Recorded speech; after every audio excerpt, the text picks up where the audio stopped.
Dear friends, our next article is process of oogenesis.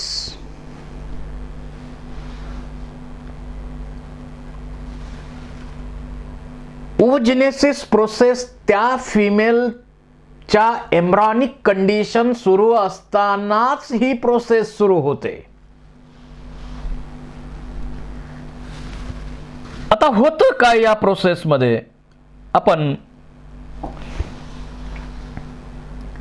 Separate त्याचा विचार करू.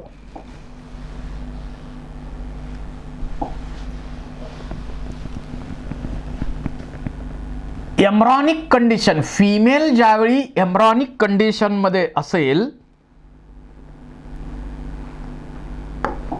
त्यावेळी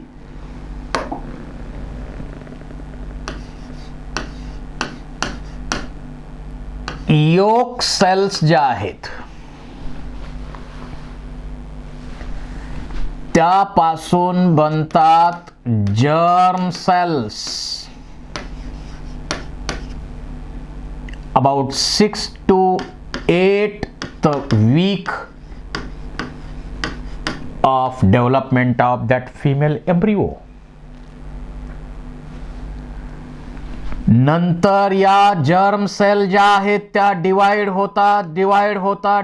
होतात आणि साधारण 20th वीक 20व्या आठवड्यामध्ये 6 to 7 मिलियन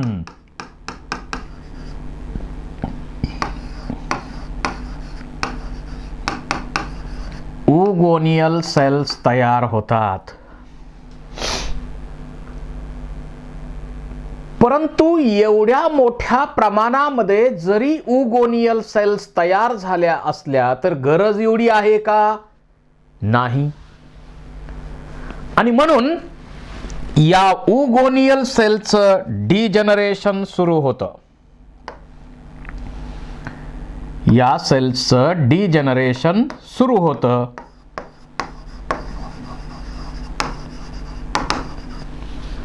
त्या प्रोसेसला नाव आहे ॲट्रेशिया. आणि त्यामुळं बर्थच्या प्रोसेस पर्यंत up to birth of that female individual, majority cell undergo degeneration and only 1 to 2 million oogonal cells are left at the time of birth of female. Still the degeneration process continue. तरीही डिजनरेशनची process पुढे continue होते. आणि puberty पिरियडला, at the time of puberty or sexual maturity, that is 12 to 14 years, only 60,000 to 80,000 oogonal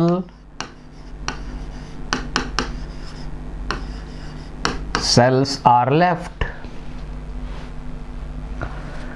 आता इथं puberty पासून menopause पर्यंत ovarian cycle सुरू होत असतं. आणि प्रत्येक मेन्स्ट्रुअल सायकल मध्ये ओव्हरी मध्ये काय होतं?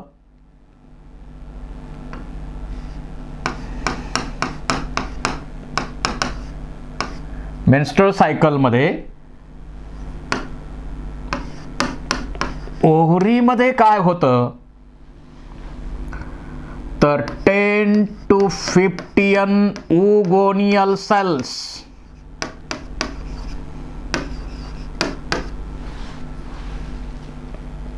10 ते 15 oogonal सेल ग्रो होऊ लागतात.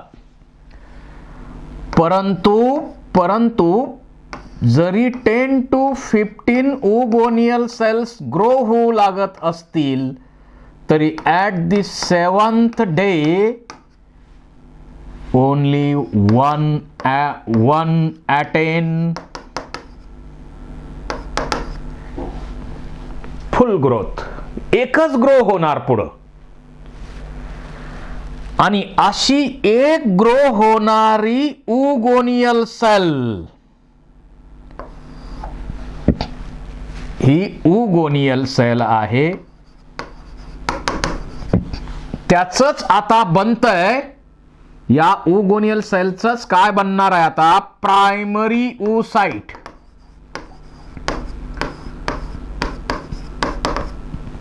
आता हे प्रायमरी oocyte तसं अगोदरच बनलेलं आहे. म्हणजे इथं ज्या डेव्हलपमेंटल स्टेजेस सुरू होतात, या oogonal सेल्स ज्या आहेत या प्रायमरी oocyteच्या फॉर्म मध्ये आहेत. त्यामुळं इथं मियोसिस 1 सुरू होते. and that meiosis 1 is arrested in diplotin of prophase first. आणि त्यामुळं डिप्लोटिनचा ज्यावेळी आपण स्टडी केला मियोसिस मध्ये, त्यावेळी आपण हे एक्सप्लेन केलेलं आहे की डिप्लोटिनचा ड्युरेशन काही ॲनिमल्स मध्ये फार मोठा आहे. तर इथं हा डिप्लोटिनचा ड्युरेशन मोठा आहे, ते प्रायमरी oocyteच्या फॉर्म मध्ये आहे की ज्याच्यामध्ये मियोसिस 1 सुरू झालेली आहे, परंतु डिप्लोटिन ऑफ प्रोफेज फर्स्ट मध्ये अरेस्ट झालेली आहे. आणि मग असं जे प्रायमरी oocyte आहे की जे एक ग्रो होणार आहे, आता एक प्रायमरी oocyte आता ग्रो होणार आहे. या प्रायमरी oocyte फेज मध्येच हे राहणार आहे पुढं काही काळ. त्याच्यावरती काही ग्रॅन्युलोसा सेलचे लेयर्स तयार होतात आणि त्याचं बनतं primordial follicle. Follicle is a group of cell, mass of cell. आणखी त्यावर लेयर्स वाढत जातात आणि त्याचं बनतं primary follicle.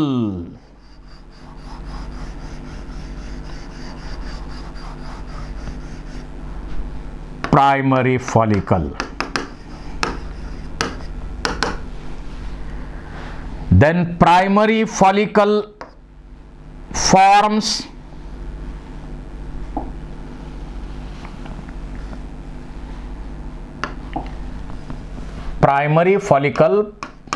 forms secondary follicle की ज्याच्यामध्ये एंट्रम कॅव्हिटी तयार होत असते. त्याच्यामध्ये एंट्रम कॅव्हिटी तयार होत असते, असं हे सेकंडरी फॉलिकल बनतं.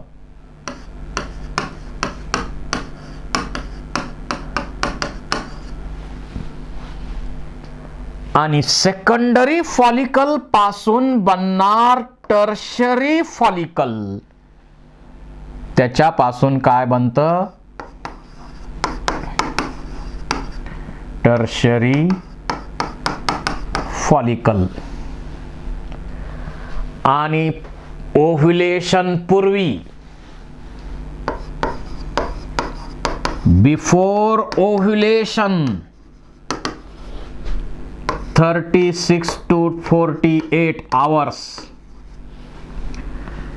ओव्ह्युलेशन पूर्वी 36 ते 48 तास.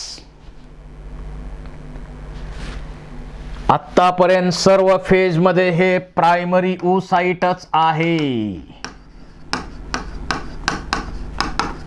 मग ते प्रायमॉर्डियल फॉलिकल असेल, प्रायमरी फॉलिकल असेल, सेकंडरी फॉलिकल असेल, टर्शरी फॉलिकल असेल, तिथं प्रायमरी ओसाइट आहे डिप्लोटिन मध्ये अरेस्ट झालेलं.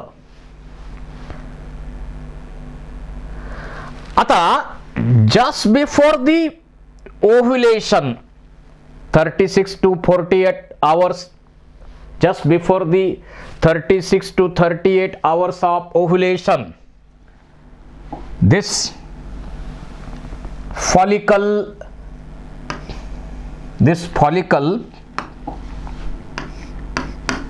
undergo to complete meiosis first. Meiosis first complete होणार, मियोसिस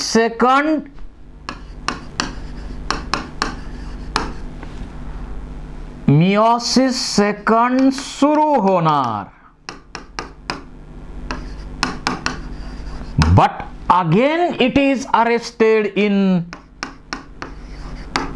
मेटाफेज सेकंड. आणि आता या ठिकाणी जे फॉलिकल बनणार त्यालाच आपण काय म्हणतो, ग्राफियन फॉलिकल किंवा मॅच्युअर फॉलिकल असं आपण म्हणतो. ज्या ग्राफियन फॉलिकलचं स्ट्रक्चर आपण ऑलरेडी स्टडी केलेलं आहे, परत इथं रिपीट करू. यामध्ये सेकंडरी ओसाइट आहे. सेकंडरी ओसाइट न्यूक्लियस एका साइडला आहे, ज्या साइडला न्यूक्लियस असेल त्याला ॲनिमल पोल आणि दुसरी साइड आहे ती व्हिजिटल पोलची. याच्यावरती एक थीन ट्रान्सपरंट असं मेम्ब्रेन आहे, त्याला आपण म्हणतो व्हायटॅलाइन मेम्ब्रेन. आता मियोसिस 1 कंप्लीट झालेली आहे, त्यामुळं इथं पेरी व्हायटॅलाइन स्पेस आहे आणि एक पोलार बॉडी आहे या ठिकाणी. याच्या भोवती एक नॉन सेल्युलर झोन आहे, ग्लायकोप्रोटीनचा झोन आहे. जसं इथं आता लेबलिंग करू, झोना पेलोसिडा. हे आहे व्हायटॅलाइन मेम्ब्रेन. हे आहे सेकंडरी ओसाइट. त्याच्या बाहेर रॅडियल सेलचे लेयर्स आहेत, त्यालाच आपण म्हणतो करोना रॅडिएटा.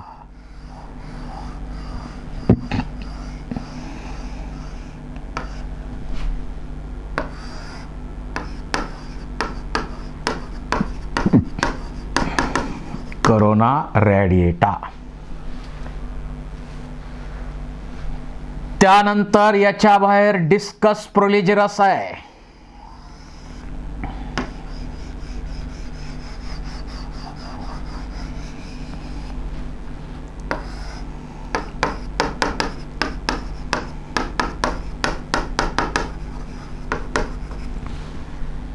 त्यानंतर याच्या बाहेर आहे इथं अँट्रम कॅव्हिटी आहे. आणि या अँट्रम कॅव्हिटी आहे. इथं हीप ऑफ सेल्स, त्याला आपण म्हणतो जर्म हिल.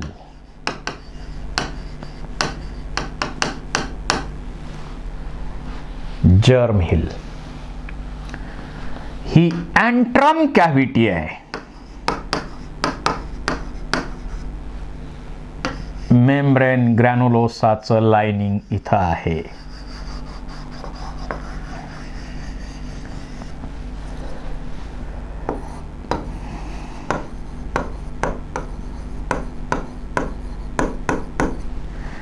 त्याच्यानंतर याच्यावरती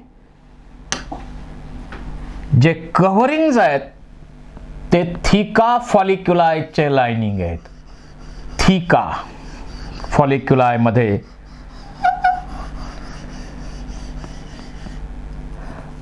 थिका इंटरना आणि शेवटी आहे थिका एक्सटर्ना.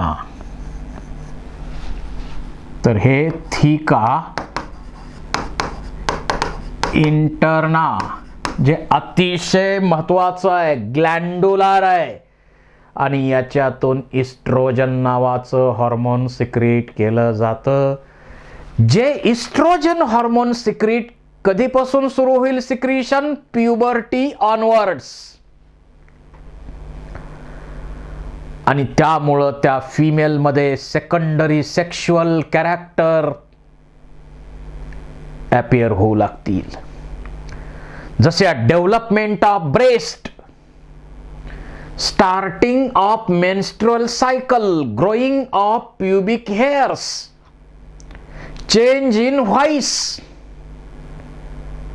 अशा प्रकारच्या widening of pelvis and behavioral pattern, sexual urge, all these are secondary sexual characters in female. These are controlled by estrogen, female sex hormone. ते थिका इंटरना मधून सिक्रेट होतं आणि शेवटी त्याच्या बाहेर एक आणखी कव्हरिंग आहे, थिका एक्सटर्ना. अशा प्रकारचं Graafian follicle, mature follicle 10 to 20 mm एवढ्या आकाराचं फॉलिकल तयार होत असतं. आणि ज्यावेळी ओव्ह्युलेशन होणार, ओव्ह्युलेशनच्या वेळी याच्यावरती LH ऍक्ट होतं. ते LTH ची पण मदत घेतं. LH along with LTH increase the turgidity, कारण इथं अँट्रम मध्ये लिकर फॉलिक्युलाय नावाचं लिक्विड आहे, फ्लुइड आहे. तिथली टर्जिडिटी वाढणार आणि मग हे बर्स्ट होणार आणि बर्स्ट झाल्यानंतर हे सेकंडरी oocyte यातून बाहेर पडणार. oocyte बाहेर पडण्याच्या प्रोसेसला आपण म्हणतो ओव्ह्युलेशन. तर त्याच्या ओव्ह्युलेशनच्या अगोदर 36 तास ते 48 तास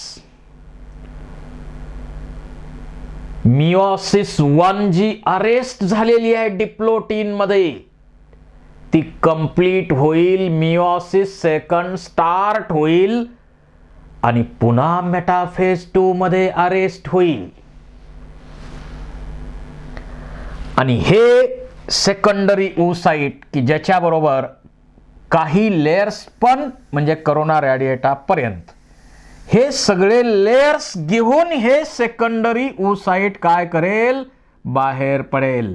की ज्याच्यामध्ये व्हायटॅलाइन मेम्ब्रेन आहे, झोना पेलुसिडा आणि करोना रॅडिएटा एवढे पार्ट घेऊन ते बाहेर पडेल. त्यानंतर इथं राहिलेलं जे मास आहे त्याच्यामध्ये ल्युटिन सेल जमा होऊ लागतील. ल्युटिन सेलचं मास तयार होईल.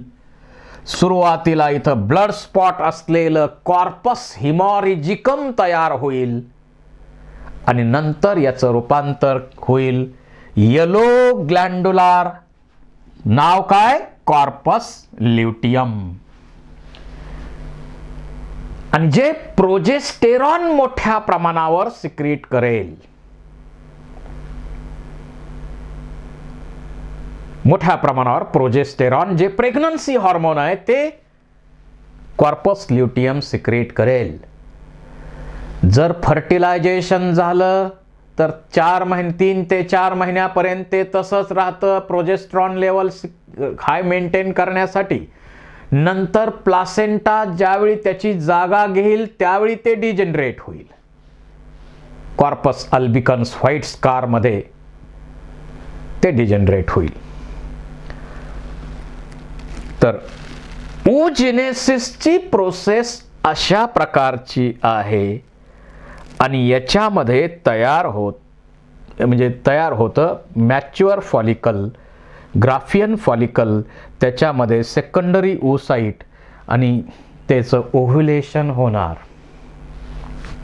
आणि एम्प्टी फॉलिकलचं conversion corpus luteum, temporary endocrine gland in female, corpus luteum progesterone मोठ्या प्रमाणावर सिक्रीट करणार.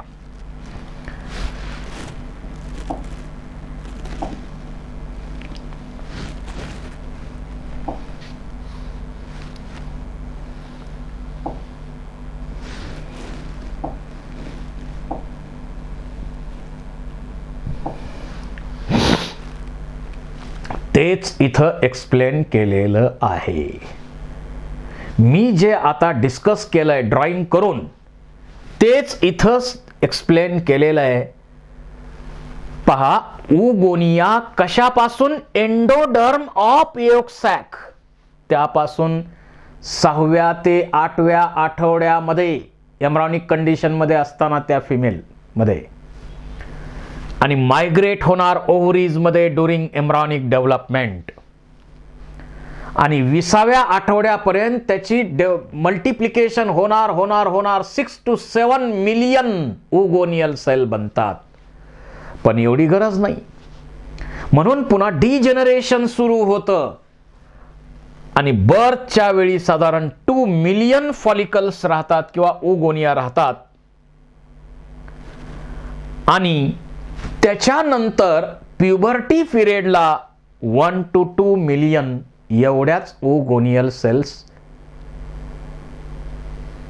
प्युबर्टी पिरियड जन्माच्या वेळी 2 मिलियन्स राहतात आणि ही डिजेनरेशनची प्रोसेस पुढे कंटिन्यू होते आणि प्युबर्टी पिरियडला 60 ते 80 हजार एवढ्या ओगोनियल सेल्स. पहा काय होतं, ओगोनिया ज्या आहेत त्या कशापासून तयार झाल्यात? Endoderm of yolk sac and migrates in ovaries during embryonic development. आणि 6व्या ते 8व्या आठवड्यामध्ये यांचं मल्टिप्लिकेशन सुरू होतं मायग्रेट होऊन आणि 20व्या आठवड्यापर्यंत 6 to 8 वीकला डेव्हलपमेंट सुरू मायग्रेट होणार आणि 20व्या आठवड्यामध्ये यांचं साधारण 6 to 7 मिलियन एवढ्या सेल्स बनतात.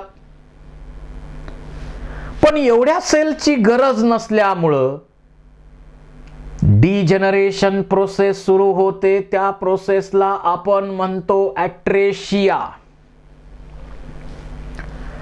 आणि जन्माच्या वेळी 1 to 2 मिलियन एवढ्याच सेल्स राहतात. पुन्हा डिजेनरेशन प्रोसेस कंटिन्यू होते आणि प्युबर्टी पिरियडला 60,000 to 80,000 एवढ्या ओगोनियल सेल्स शिल्लक राहतात. आणि मग प्रत्येक मेन्स्ट्रुअल सायकल मध्ये त्याच्यामधला 10 ते 15 ओगोनियल सेलचा ग्रुप जो प्रायमरी ओसाइट स्टेज मध्ये आहे. प्रायमरी ओसाइट स्टेज म्हणजे ज्याच्यामध्ये मिओसिस 1 सुरू झालेली आहे पण डिप्लोटिन मध्ये ते अरेस्ट झालेलं आहे.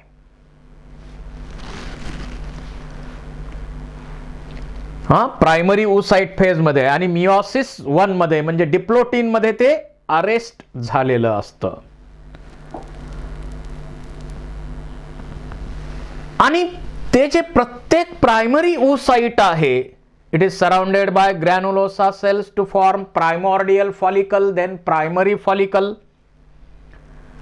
Many primary follicle degenerate during the phase of birth to puberty. Therefore, number remains 60,000 to 80,000 primary follicles left in each ovary. आणि मग दर महिन्याला 10 ते 15चा ग्रुप पुढच्या प्रोसेसमध्ये जाणार, पण 7व्या दिवशी एकच त्यातलं पुढं ग्रो होणार, बाकीचे डिजनरेट होणार.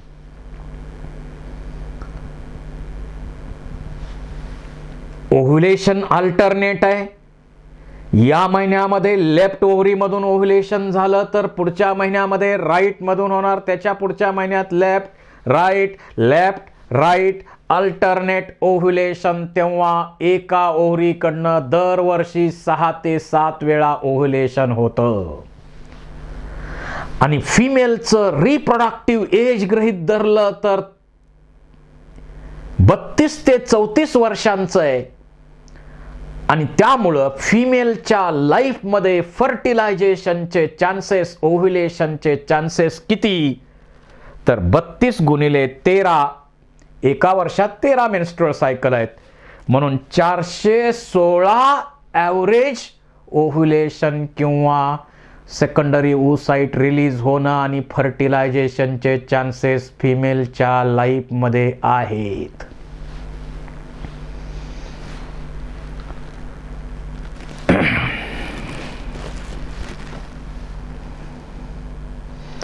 हे जे फॉलिकल्स इथं दाखवलेले दिसत आहेत आपल्याला, पहा, प्रायमरी oocyte फेज मध्येच आहे बराच काळ, पण त्याच्यावरती ग्रॅन्युलोसाचे सेल्सचे लेयर्स तयार होतात, त्याला प्रायमरी फॉलिकल म्हणतो. पुन्हा त्याच्याभोवती थिका सेल्स ॲपियर होऊ लागतात, झोना पेलिसिडा बनतं. सेकंडरी फॉलिकल, टर्शरी फॉलिकल मध्ये मिओसिस पूर्ण कंटिन्यू होण्याव्यतिरिक्त बाकी सगळं बनलेलं आहे. इथं अँट्रम कॅव्हिटी ॲपियर झालेली आहे, थिका एक्स्टर्ना, इंटर्ना, ग्रॅन्युलोसा सेल्स सगळं तयार झालेलं आहे. टर्शरी फॉलिकल जे आहे त्याच्यामध्ये सगळंच तयार झालेलं आहे. फक्त मिओसिस 1 ओव्ह्युलेशन पूर्वी 36 ते 48 तास मिओसिस 1 जी डिप्लोटिन मध्ये अरेस्ट झालेली आहे ती कंप्लीट होणार, आणि मग एक सेकंडरी oocyte आणि एक पोलार बॉडी त्या आत बनणार. आणि ते सेकंडरी oocyte पुन्हा त्याच्यात मिओसिस सेकंड सुरू झालेली आहे, पण मेटाफेज सेकंड मध्ये पुन्हा अरेस्ट झालेला आहे, आणि एक polar body, first polar body आता बनते. आणि असं हे जे फॉलिकल आहे, मॅच्युअर फॉलिकल, ग्राफियन फॉलिकल, की ज्याच्यामध्ये पहा थिका एक्स्टर्ना, थिका इंटर्ना, त्याच्यानंतर मेम्ब्रेन ग्रॅन्युलोसाचे लेयर्स आहेत, त्याच्या आत पुन्हा अँट्रम आहे, त्याच्या आत काय आहे, अँट्रम आहे. अँट्रम मध्ये फ्लुइड भरलेला आहे, लिकर फॉलिक्युला आहे. त्याच्या आत इथं क्युम्युलस ओपोरस किंवा डिस्कस प्रोलिजरस त्याचे लेयर. त्यानंतर सेकंडरी oocyte दिसतं. आता या डिस्कस प्रोलिजरस च्या एका बाजूला हिप ऑफ सेल्स म्हणजे ढीग आहे सेलचा, त्याला जर्म हिल म्हणतो, हा जर्म हिलचा पार्ट. आणि मग त्या या सेकंडरी oocyte भोवती करोना रॅडिएटा, झोना पेलिसिडा आणि व्हायटालाइन मेम्ब्रेन असे पार्ट येतात. फुल्ली मॅच्युअर फॉलिकल असं दिसतं आपल्याला. पहा, theca externa followed by theca interna, then membrane granulosa, antrum filled by liquor folliculi. त्यानंतर डिस्कस प्रोलिजरस किंवा क्युम्युलस ओपोरस म्हणतो आपण.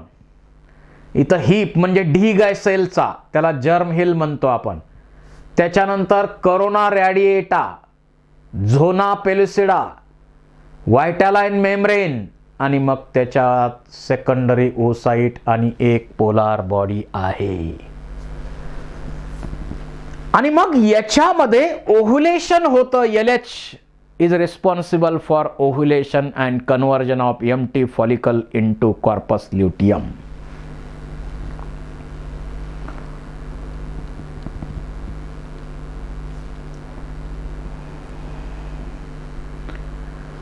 पहा, हीच प्रोसेस इथं एक्सप्लेन केलेली आहे. सुरुवातीला ज्या ओगोनियल सेल्स आहेत त्या डिप्लॉइड आहेत, आणि त्या ओगोनियल सेल्स पासून प्रायमरी oocyte बनतं. आणि या ओगोनियल सेल्स काय होतात, डिवाइड होतात, म्हणजे मल्टिप्लिकेशन होतं आणि त्याच्यापासून काय होतं, प्रायमरी oocyte बनतात. प्रायमरी oocyte नंतर ग्रो इन साइज, आणि ते प्रायमरी oocyte कुठपर्यंत राहतं, तर primordial follicle, primary follicle, secondary follicle, tertiary follicle. आणि ओव्ह्युलेशन पूर्वी 36 ते 48 तास अगोदर काय होतं, जे अगोदर अरेस्ट झालेलं आहे कशामध्ये, डिप्लोटिन ऑफ मिओसिस फर्स्ट, तिथं मिओसिस फर्स्ट कंप्लीट होते आणि पुन्हा त्यापासून एक सेकंडरी oocyte आणि एक पोलार बॉडी बनते. आणि मेटाफेज 2 मध्ये अरेस्ट होत होते. आणि मग पुन्हा फर्टिलायझेशनच्या दरम्यान स्पर्म ज्यावेळी त्यात एंट्री करतो त्यावेळी मिओसिस सेकंड मध्ये जे अरेस्ट झालेलं आहे ती डिव्हिजन सुद्धा कंप्लीट होते आणि त्यामुळं 2 ते 3 पोलार बॉडीज तयार होतात. असं आहे हे secondary oocyte, ohm, female gamete. अशा प्रकारे बनतं फिमेल गॅमेट ओजेनेसिसच्या प्रोसेसमध्ये.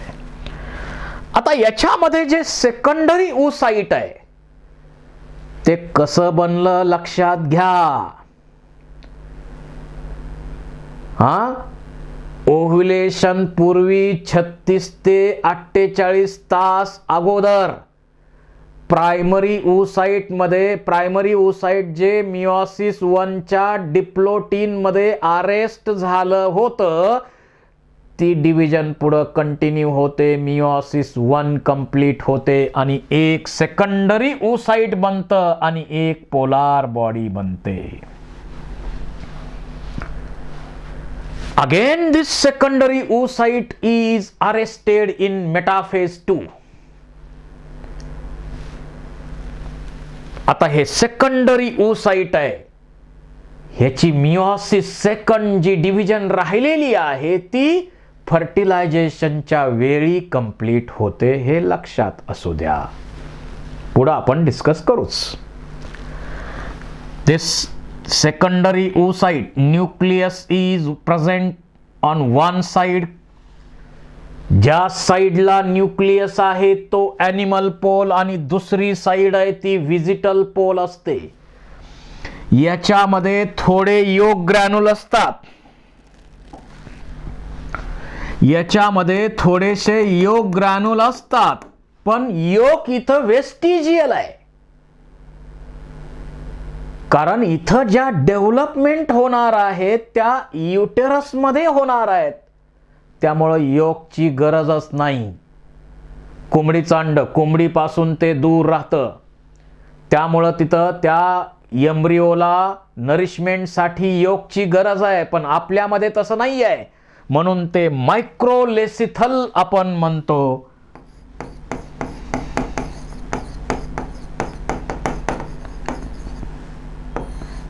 Very little amount of yolk granules are present, but they are not functional. Vestigial आहेत ते. आणि त्याच्यामुळं नीत नावाचा सायंटिस्ट तर त्याला अलेसिथल सुद्धा म्हणतो, कारण त्या योगचा काहीच उपयोग नाही आहे.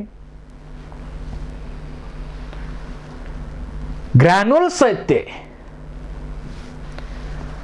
Then this secondary oocyte is human ovum जो आहे नॉन क्लिवायडिक आहे. म्हणजे काय, कोंबडीचं अंड कवच आहे की नाही, पांढरं कवच आहे की नाही त्याच्यावरती, तसं कवच यावरती असतं का, नाही. म्हणून त्याला आपण काय म्हणू, नॉन क्लिवायडिक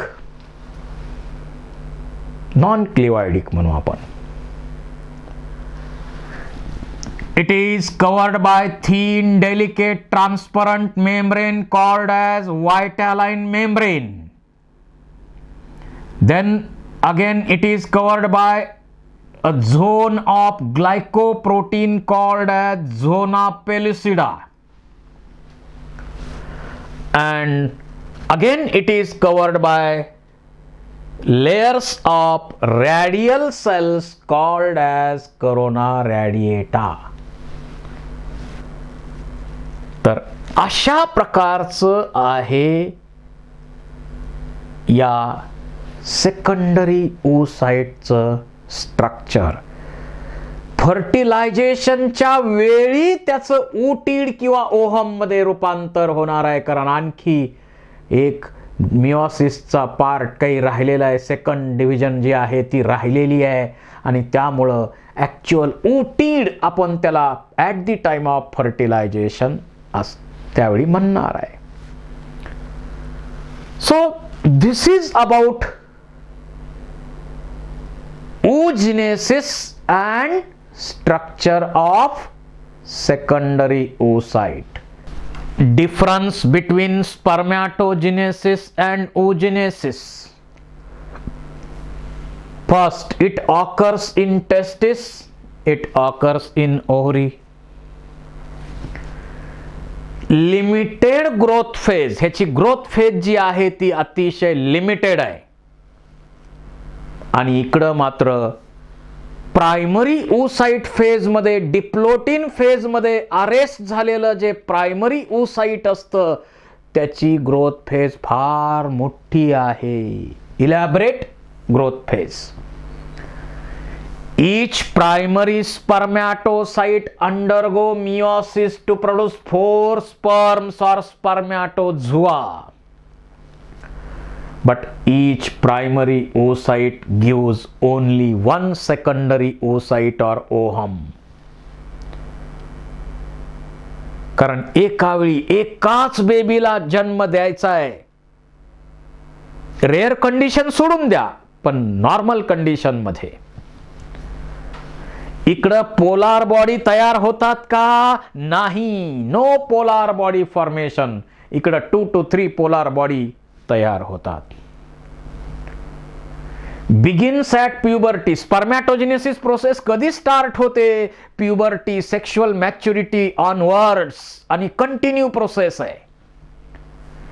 इथं एम्ब्रॉनिक स्टेज मध्ये असतानाच, ती फिमेल एम्ब्रॉनिक कंडिशन मध्ये असतानाच ही प्रोसेस सुरू होते आणि मध्ये suspend to puberty and ceases, म्हणजे प्युबर्टी टू मेनोपॉज. प्युबर्टी म्हणजे 10 ते 14 वर्षाच्या दरम्यान हा कालावधी. पुढं 32 ते 34 वर्ष पुढं कंटिन्यू, आणि 45 ते 50 वर्षानंतर ही प्रोसेस कायमची स्टॉप होते. त्यालाच आपण म्हणतो menopause. That is the retirement of female from the process of reproduction.